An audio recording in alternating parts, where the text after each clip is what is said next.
Hi teachers, TET paper 1 paper 2 82 mark எடுத்திருக்கீங்களா? எடுத்தவங்க அதாவது 82 மார்க் எடுத்ததே பெரிய விஷயம். நம்ம ஒரு டீச்சர் ட்ரைனிங் படிக்கிறதோ இல்லை ஒரு பிஎட் முடிக்கிறதோ அதுவே எவ்வளோ பெரிய வரப்பிரசாதம் தெரியுமா? எத்தனை பேருக்கு இந்த பிஎட் படிக்கிறது அப்படிங்கிறது ஒரு பெரிய கனவாக இருக்கும். நிறைய பேருக்கு சந்தர்ப்ப சூழ்நிலையோ ஒரு பொருளாதார சூழ்நிலையோ அவங்களோட எந்த ஒரு சூழ்நிலையிலையோ அவங்களால ஒரு பிஎட் கூட படிக்க முடியாமல் இருந்திருக்கும். ஆனால் நம்ம பிஎட் படிச்சிருக்கோம். இது மட்டும் இல்லாமல் டெட்டில் பேப்பர் 2லையோ பேப்பர் 1லையோ 82+ போட்டு நீங்கள் பாஸ் அப்படிங்கிற ஒரு சர்டிஃபிகேட்டும் உங்கள்கிட்ட இருக்குது. இதுக்கு மேலே என்ன வேணும்? பாதி வெற்றி உங்களுக்கு. இன்னும் கொஞ்சம் தூரம் தான் இருக்குது.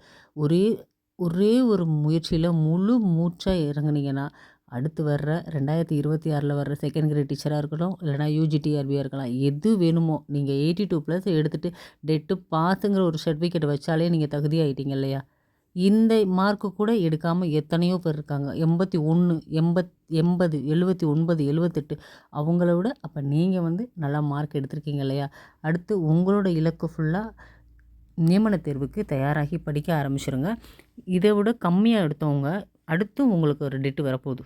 அதில் மிக மிக சிறப்பாக பண்ணுறதுக்கு எந்தெந்த இடத்துல தப்பு பண்ணியிருக்கோம், எந்தெந்த தமிழா, இங்கிலீஷா, சோசியல் சயின்ஸா, இல்லை சயின்ஸா, மேக்ஸா, எது தப்பு பண்ணியிருக்கோம், சைக்காலஜி என்னென்னலாம் மிஸ்டேக் பண்ணியிருக்கோங்கிறத கொஞ்சம் பாருங்கள். அந்த பார்டர் மார்க்கில் இருக்கிறீங்க பார்த்தீங்களா?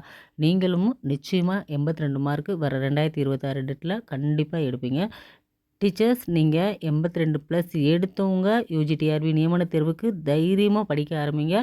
ஒவ்வொரு நாளும் திரும்ப திரும்ப சொல்கிறேன், ஒவ்வொரு நாளும் ஒரு 5 பக்கம் டு 10 பக்கம் கண்டிப்பாக படிச்சிருங்க. எவ்வளோ வேலை இருக்கட்டும், என்னவும் நடக்கட்டும், ஆனால் 10 பக்கம் நான் படித்தே ஆகணுங்கிற தீவிரமான ஒரு முயற்சியில் ஈடுபட்டு படிச்சிருங்க. என்ன ஆனாலும் சரி, வர டிஆர்பி நீங்கள் கண்டிப்பாக டீச்சர் ஆகுறீங்க அப்படிங்கிற ஒரு முழு மூச்சோடு இருந்து படிங்க. நிச்சயமாக வெற்றி உங்களுக்கு வரும். தேங்க்யூ.